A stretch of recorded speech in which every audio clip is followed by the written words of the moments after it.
Vou falar aqui sobre a eleição do Arthur Lira, uma eleição folgada, conforme eu tinha dito ontem no vídeo de meio-dia e 15, né?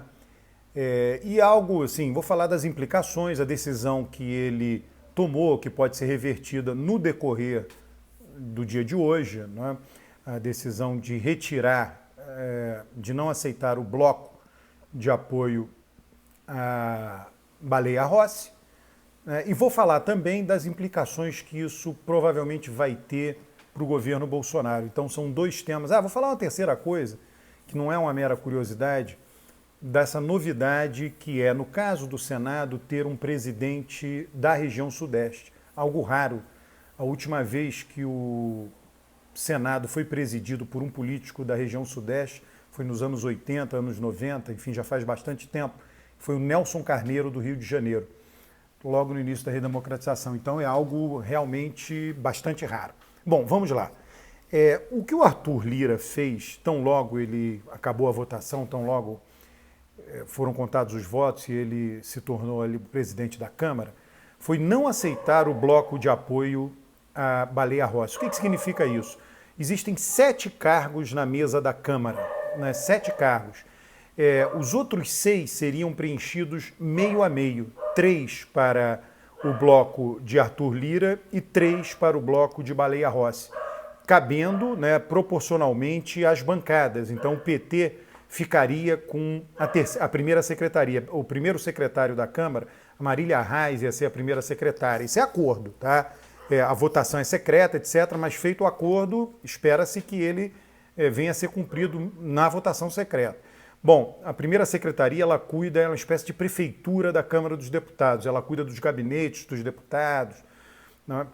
Bom, o fato é que, ao não aceitar o PT, ele dá lá uma justificativa dizendo que o PT ele só registrou a participação no bloco 6 minutos depois do meio-dia, né? Mas aí o PT mostrou que o sistema não funcionou na hora que se registrou, na verdade ia se registrar a tempo, sim. Então, você tem essa controvérsia em torno disso. Quando o Arthur Lira retira o PT deste bloco, o que acontece, tá? Acontece que deputados e partidos que apoiaram o Baleia, e até, pega o PSDB, formalmente apoiou o Baleia Rossi, mas levou os votos para o Arthur Lira, esses partidos são prejudicados na mesa da Câmara, tá? Então o Aécio, que articulou o apoio do PSDB ao Arthur Lira, vai dizer para o Arthur, olha, eu consegui levar um monte de votos para você, talvez todo o PSDB, e agora você não aceita o bloco, quer dizer, eu que estava no bloco do Baleia Rossi, é uma loucura, mas eu estou dizendo, a consequência prática é isso. Aí o Aécio vai dizer, eu que estava no bloco do Baleia Rossi, ao você tirar o PT, você prejudica o PSDB não vai ter nenhum assento na mesa da Câmara, né? O PT vai ter, por causa do tamanho da bancada, ou teoricamente teria que ter. Claro que pode passar por cima, Eduardo Cunha passou por cima, tá? E isso tem implicações também para a distribuição do comando das comissões legislativas, né? Então, hoje haverá uma reunião em Brasília, tudo indica que será uma reunião longa, mas o Arthur Lira vai ser muito pressionado. E se ele mantiver essa decisão, você tem duas possibilidades. Ele não mantendo a decisão, se acalma tudo na Câmara, né, e todo mundo vai ficar satisfeito. Agora, se o Arthur Lira mantém essa decisão, né, e acaba ficando com 4 dos 6 ou 5 dos 6 cargos da mesa da Câmara, só restando um lá para o PT, ou mesmo se ele vira a mesa e não deixa nem o PT participar, ele vai gerar um ressentimento muito grande.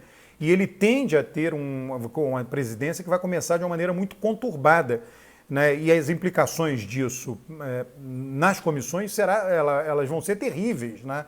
Então, é isso que você tem que acompanhar a partir de agora no noticiário, acompanhar atentamente no noticiário. Qual a implicação de Arthur Lira? As pessoas estão lendo, vitória de Bolsonaro, vitória de Bolsonaro, vitória... eu não vejo tanto assim, tá?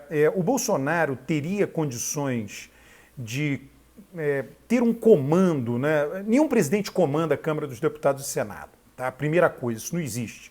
O presidente consegue aprovar o que ele quer, entre aspas, desde que ele componha com a Câmara e o Senado. Não é uma contradição que eu estou falando. O presidente nunca aprova o que ele quer. Ele consegue governar e consegue caminhar numa certa direção desde que ele ceda para a Câmara e para o Senado. Tá? Então, Fernando Henrique conseguiu, ele tinha lá um projeto de governo e conseguiu fazer esse projeto, mas sempre Câmara e Senado tinham lá uma palavra final, tinham o poder de veto, e a presidência da República, o Palácio Planalto, era obrigado a negociar com o Legislativo. Mesma coisa Lula, ele caminhou numa determinada direção. Aprovava o que enviava para o Congresso? Aprovava, desde que consultando o Congresso. Né? Agora, Fernando Henrique teve uma aliança muito sólida entre PSDB e o PFL, né? Inclusive tendo como um presidente da Câmara Luiz Eduardo Magalhães, e ali teria um acordo informal que Luiz Eduardo, faleceu precocemente, seria o candidato a presidente de Fernando Henrique, né? Se não tivesse falecido, dessa aliança PSDB-PFL. Enfim, nunca saberemos, né? Claro.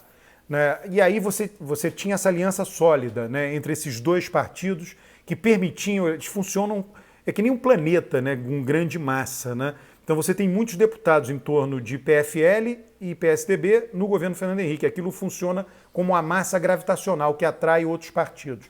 Lula fez a mesma coisa. Ele fez essa aliança sólida do PT com o MDB, com então chamava PMDB, né? E aí criou essa força gravitacional, esse planeta massivo que atraía os seus satélites, outros partidos menores. A Dilma brigou com o MDB, então ela rompeu essa aliança e ela conseguiu aprovar muita coisa no seu primeiro mandato em função de sua elevada aprovação popular. Tradicionalmente acontece assim. Tá? Bolsonaro não tem um partido, não tem uma aliança, então a Câmara fica solta. A Câmara fica solta. E se ela hoje tem uma amarração, essa amarração se dá com o Centrão. O Arthur Lira pode colocar em votação e pode pautar a votação de coisas, de propostas que o Bolsonaro venha pedir. Olha aqui, ele vai pautar, por exemplo, regularização fundiária que o Rodrigo Maia tinha engavetado. Tá? Ele pode pautar votações que tenham a ver com essa agenda de costumes conservadora? Pode, põe em votação. Significa que será aprovado o desejo de Bolsonaro? Não, não significa. Tá? Eu costumo dizer, né, claro que eu costumo dizer o seguinte, o MDB, o Centrão, todo esse pessoal, eles aprovam tudo que esteja dentro de uma certa razoabilidade. Tá? O que é razoável? Eles vetam o que não é razoável. Né? O que não é razoável são coisas muito extremadas, tanto à esquerda quanto à direita.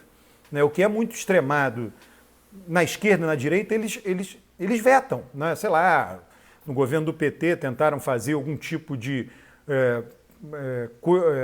instituição de decisão interna do Poder Executivo por meio de comissões nos ministérios. Isso não foi aprovado. Né? Porque tem um veto ali do Centrão. Né? Porque isso aqui não é razoável, isso aqui vai tirar o poder de decisão dos ministros, da hierarquia ministerial, sei lá, coisas desse tipo. Tá? Então, qualquer coisa, é claro que eu posso estar errado nessa previsão, mas é assim que vem se comportando. A gente, como é que dizia David Hume, né? Um homem sábio, ao se comportar na vida, ao prever o futuro, ele leva em consideração as evidências existentes, é o que nós temos. As evidências empíricas existentes é que o nosso centro, o nosso centrão, não aprova coisas fora do limite do razoável, dos limites do razoável. Tá? Então, se a gente pegar um PSD de Kassab, apoiou o Arthur Lira, sim, mas Kassab não tem simpatia por Bolsonaro, quer os cargos, precisa de acesso ao recurso do Poder Executivo para a sobrevivência, mas ele não tem grande simpatia, é outro mundo, né? Não tem a ver com o mundo de Bolsonaro. Reforma administrativa ou reformas de redução do gasto público com gasto pessoal. O grande problema são os estados. Eu sei que muita gente pode vir a discordar de mim, mas vai lá, é um número. Né? Pegue o caso, por exemplo, de 2 estados em particular, mas não só eles, tá? Rio de Janeiro e Minas Gerais. Nos últimos 10 anos, a fatia do gasto com pessoal das polícias civil e militar desses 2 estados, especificamente das polícias, explodiu. Né? Então, seria necessária uma legislação de caráter nacional que impedisse, né, esse aumento de gasto público dos estados.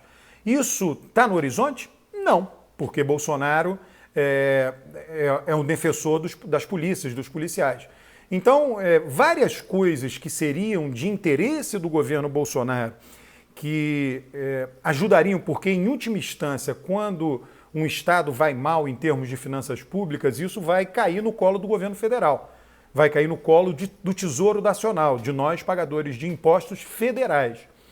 Tá? E vai aumentar a dívida pública, dificultar a rolagem da dívida.